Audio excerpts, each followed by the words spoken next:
Welcome to the Business Blast Podcast. I'm your host, Tyler Wagner. This episode is brought to you by Wags Media. Wags Media provides you with everything you need to generate more customers and grow your brand. Head on over to wagsmedia.com, wagsmedia.com, to enter a contest where you can win a free, done-for-you custom website valued at $2,500 for a limited time only. Now, let's jump into the episode.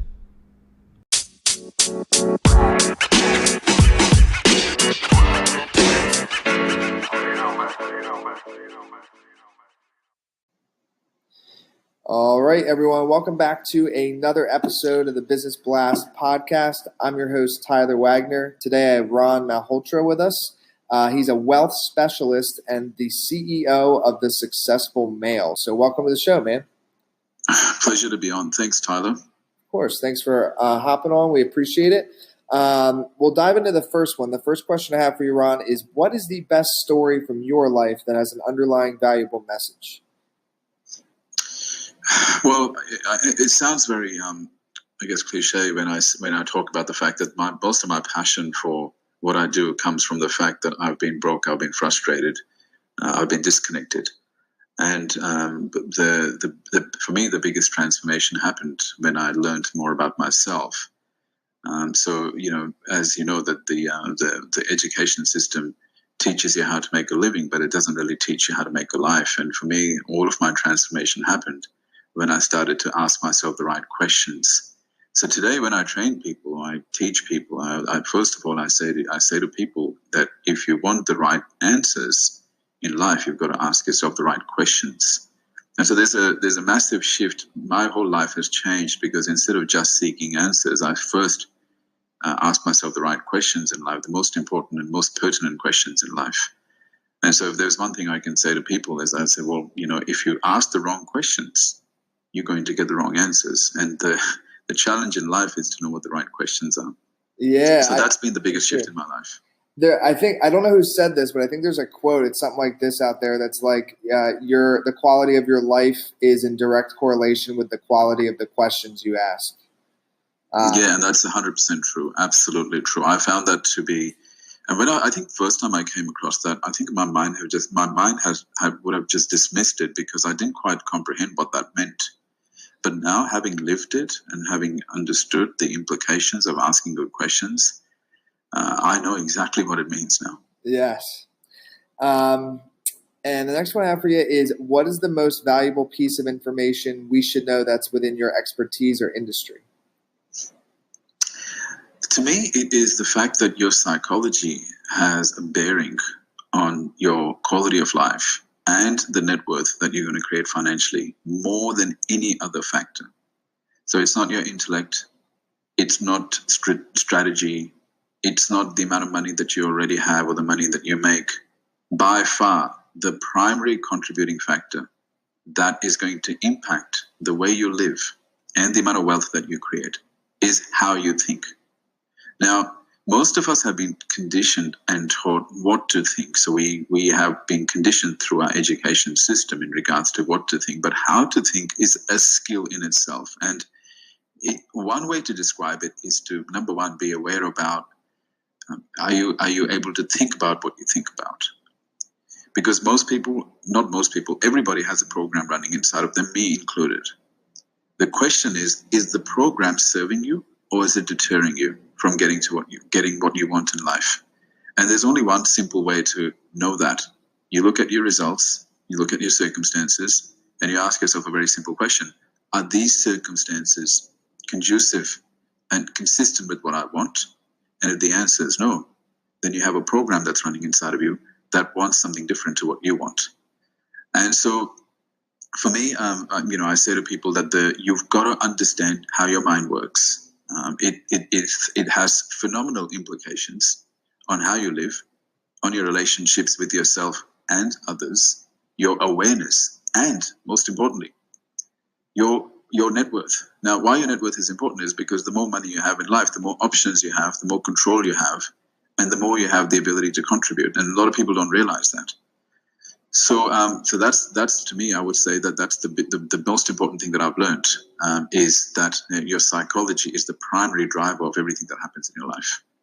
So something you said in there, I'd like to dive a little deeper on it. I think it's very interesting. So it's like you have to be able to think about what you think about. So I think in like I learned this somewhat in like meditation, being able to almost like watch your thoughts is kind of how a meditation I listen to describes it. So like, but I think for a lot of people that's very, very difficult and could actually sound like impossible to some people. So like if somebody wanted to actually like think about their thoughts, and I know this could be very difficult, or maybe you have an easy answer to it, but what would you tell them? You know, because I've always found it hard to like explain this to people.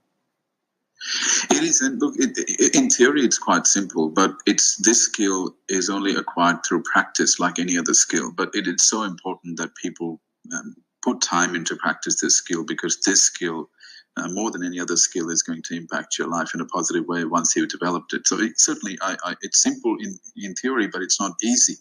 It's a difficult one to master. And I think for me, we've all got a program running inside of us, and most of the times the program's controlling us, and so we are just going about engaging in thoughts and feelings and actions without really a realization of what we're doing. Now, for example, I started to observe patterns about myself. So what the training that I did, what it did for me was it took me from being the program, and it took me to the next level where I started to observe the program. So I stopped. So I was still the program, but I could now start to observe what I was doing. And then at the third level, I became the architect of the program. And so those are the levels of transformation.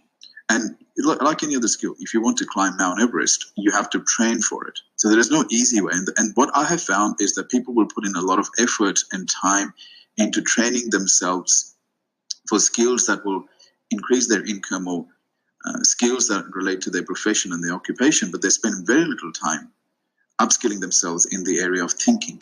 And it's absolutely worth it. Now, it's not easy, but that doesn't mean that you should give up. You've got to keep trying it. And so one of the ways that I did that was I started to slow down what I was doing. So this is a simple tip, but very hard to implement, because we do get distracted and we do get caught up in our life. But the fact is, if you start to slow down what you're doing, and you start to just reflect, so the art of self-reflection. So a lot of people say, what makes you successful in life is experience.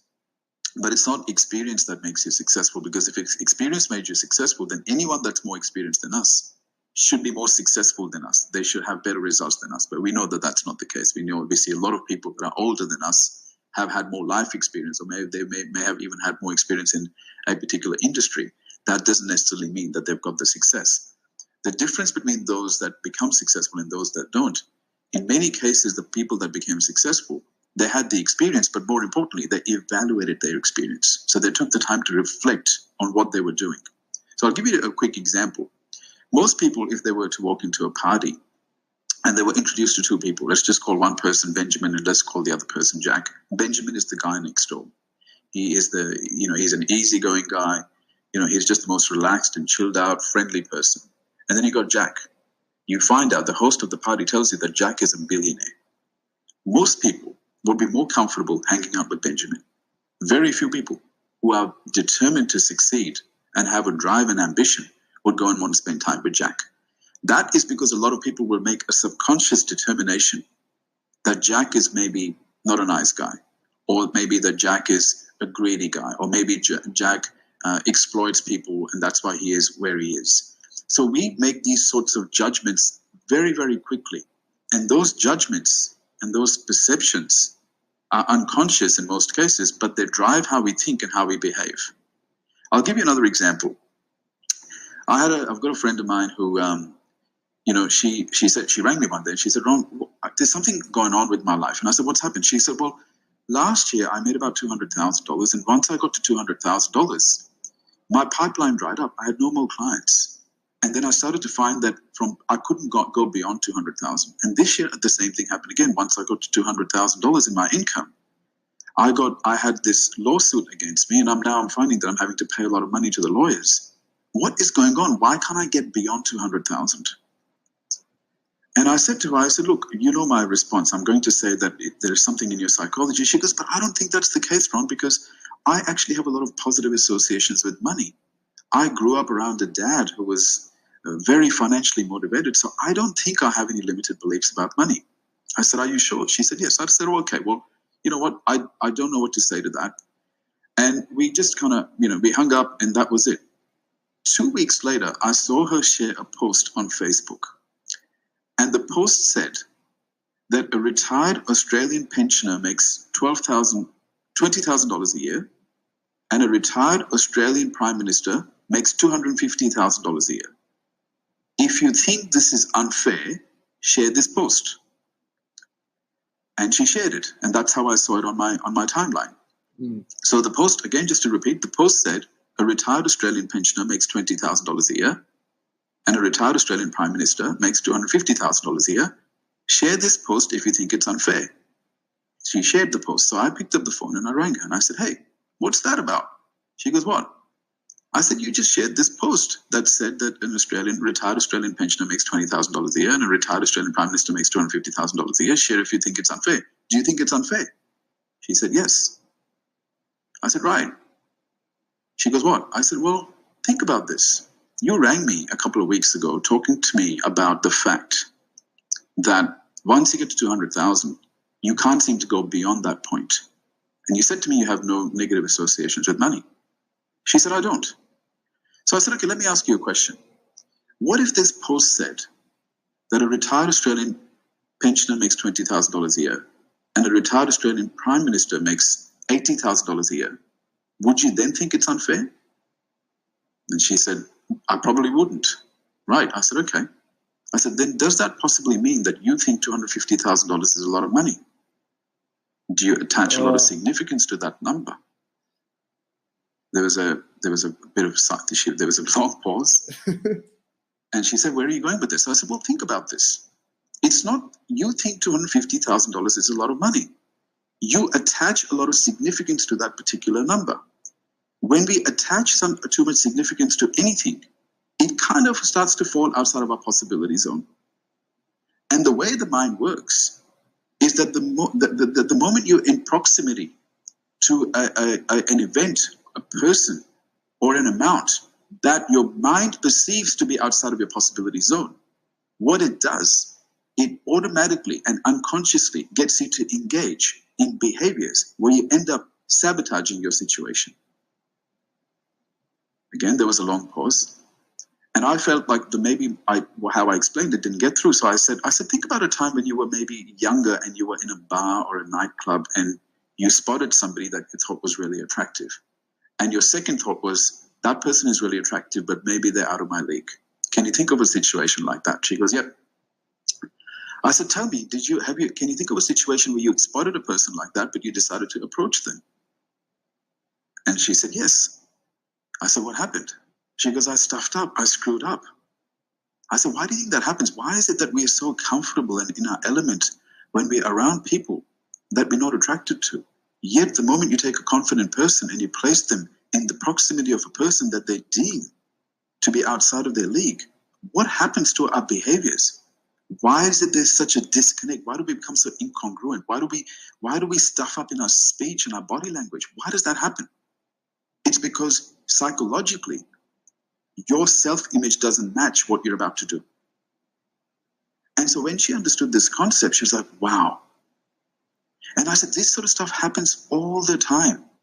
People are constantly making snap judgments about what is in their possibility zone, and you can see that playing out by the type of opportunities they reach out for. Why is it that majority of job applications are at the average income level? That's because people decide themselves that that's the level that I'm capable at. And they've made those determinations without fully examining why they're making those decisions. And that's the concept that I'm talking about, that's unconscious thinking.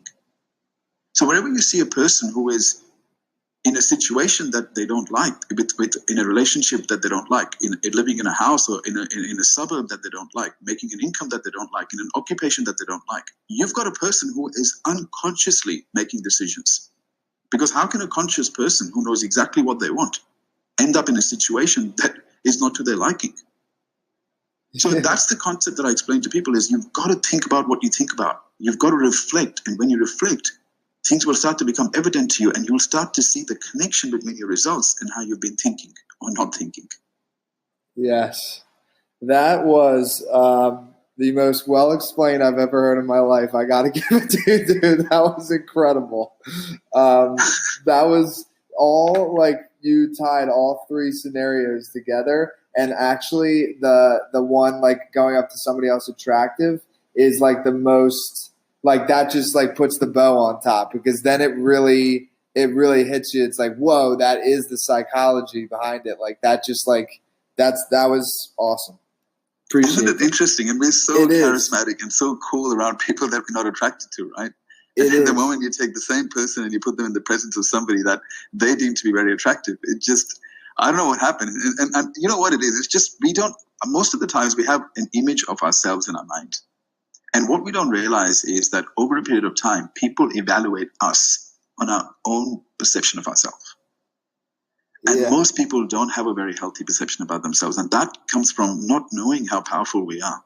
And that's why it goes back to the first question you asked me. One of the most important things you can do in life is to ask yourself the most important questions. And I can share those questions with you if you want. Yes, but that's where it starts. Yeah, please share. So the first thing, I guess, for me, when I had the trappings of success. So from the outside, people perceived me to be quite successful. I had the assets. I had a beautiful home. People would walk into my home and say, "This is my dream house." I had the positions. I had the titles. I looked good. Spent a lot of time at the gym. I wore good clothes. I had $2,000 suits that I was wearing, $3,000 suits I was wearing when I was in my early 30s, and so I had all the trappings. And from the outside, you would go, "Well, this guy's got everything going on," except that I was always unhappy. I always felt disconnected. I had no confidence. I always felt like I had to chop and change who I was to try and fit in with the crowd. I always had this little bit of passive aggression. It didn't take much to make me angry, and I couldn't understand. I started to feel even guiltier about the fact that I've got everything. Why am I being so ungrateful? Why am I constantly irritated? And it was only after a few years I started to make the realization that I was not connected with my own self. I didn't know who I was. I had absolutely no idea who I was. I was defining myself based on my occupation. And I thought to myself, what if this gets taken away from me? I have no identity. But people would define me based on my name, my culture, my nationality. And I thought to myself, geez, I didn't pick any of those things. I didn't pick my name. I didn't pick my nationality. I didn't pick my culture. So who am I? I've got to find out who I am. And and as much as I would have liked to have thought that I picked my occupation, the fact was my choice of occupation was based on cultural and media conditioning. It was based on media influences. It was based on what I thought was going to make me matter. So I was making all of these unconscious choices, and that's why even though I had the external trappings of success, I really wasn't fulfilled. And I certainly was not, I was feeling powerless inside. And I realized it was because I hadn't asked myself the most important question. The first most important question I asked myself was, who am I? And who I am should not be defined by my name, by my occupation, by my culture, by my nationality. Why? Because I didn't pick those things. So then I said, I'm going to find out who I am. And who I am should be defined by my purpose, my passion, my strengths, my values, my goals, and my mission. But I've got to become very clear on these things. These are the hardest questions you're going to ask yourself. The second question I asked myself was, what am I? So I've been told I'm a human being, right? We've all been told we're human beings, and we are basically social animals, and we have this thing called intellect. But what if that's not true? What if there is more to us that we realize? What if we indeed are very creative and we have these amazing powers that we're not aware of? I wanted to know, what am I?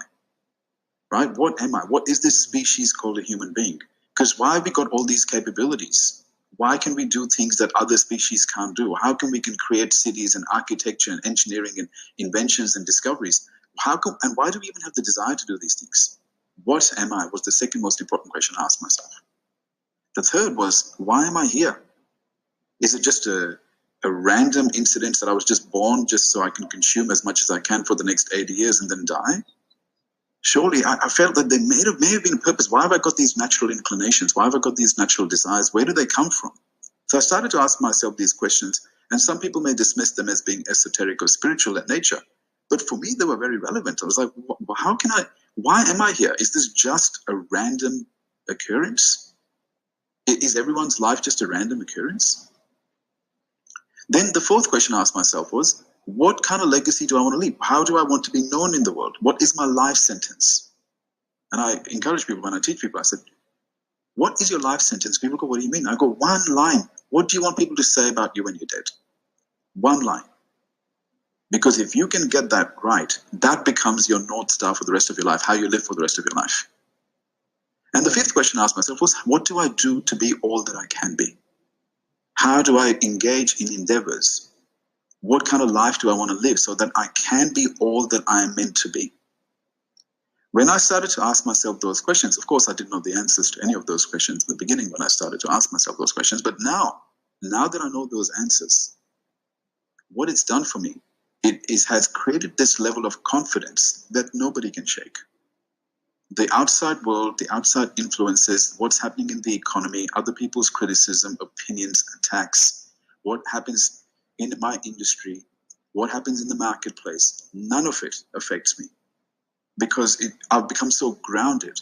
And so one of the first things I say to people is, before you do anything, before you decide what kind of business you're going to start, before you decide what kind of book you're going to write, you've got to know this stuff first. You get this right, the rest takes care of itself. This is the foundation upon which you build your life success. Yeah. Wow. Yes. I could not agree more. I'm going to say to the audience, I'm going to be asking myself these questions because that is awesome, man. That is a beautiful framework. Well, I feel like you kind of answered some of the questions I would have asked already, so I'm going to skip down, and maybe you could go a little deeper into this one because you kind of spoke about it, about how you used to be, unhappy, but on the outside it looked like you would have been happy. You had the house, the suits. But in your opinion, like, what is the key to happiness? Is it like living by the answers to those questions, or how would you describe it?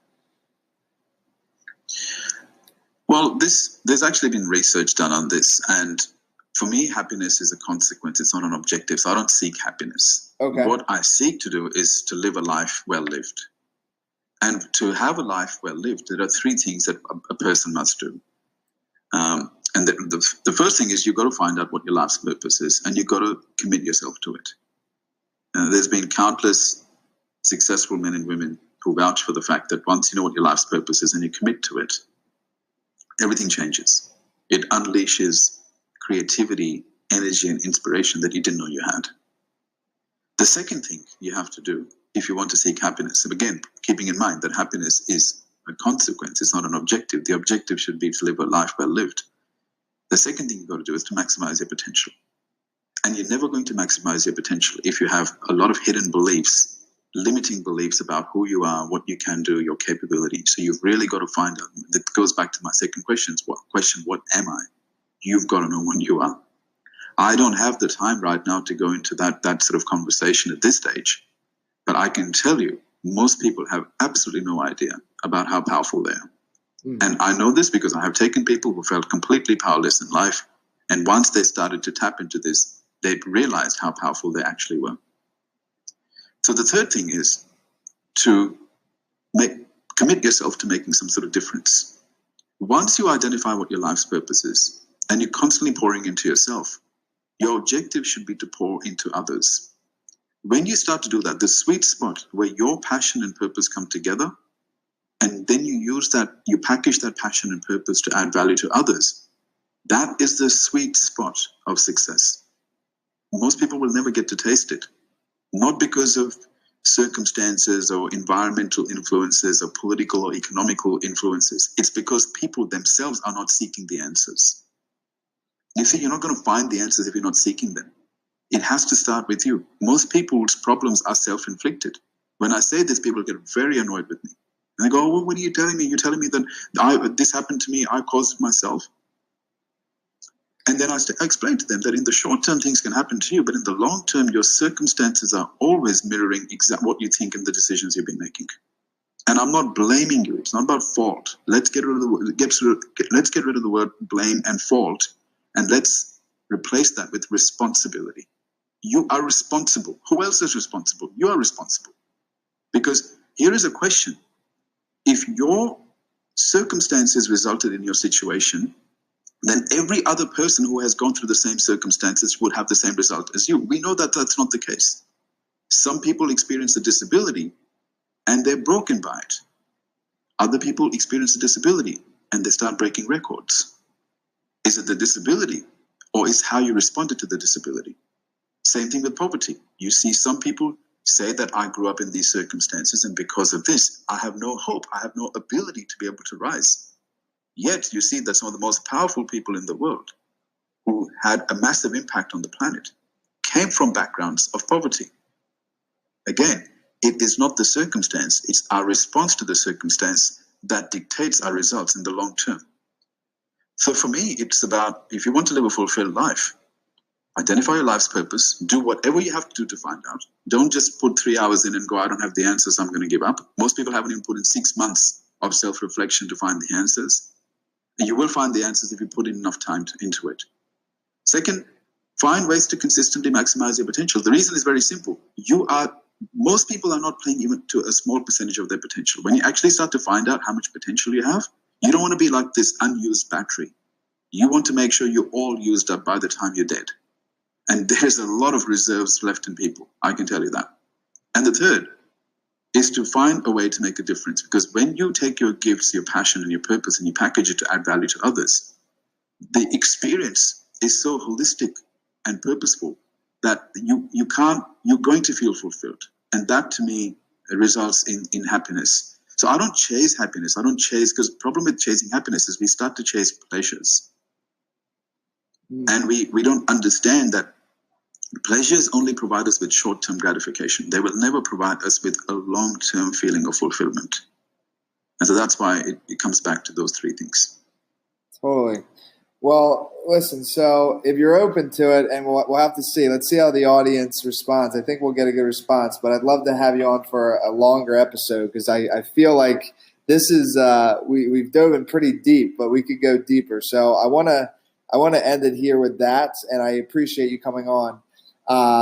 And the last question I have for you is, where is the best place for people to find and or connect with you online? I have a feeling they may like to do that. The best platform is LinkedIn. I'm quite active on LinkedIn, and so find me on LinkedIn. You'll have my name's Ron Malhotra, Malhotra. And even you can check out my website, ronmalhotra.com. I'm all about magnification of life and educate people on success principles, wealth principles, and influence principles because they are the three biggest contributors to a magnified life. Perfect, man. Thanks again for hopping on. Thanks, Tyler. Appreciate it. The podcast you just heard was published with Anchor. Got something you want to say to the creator of this show?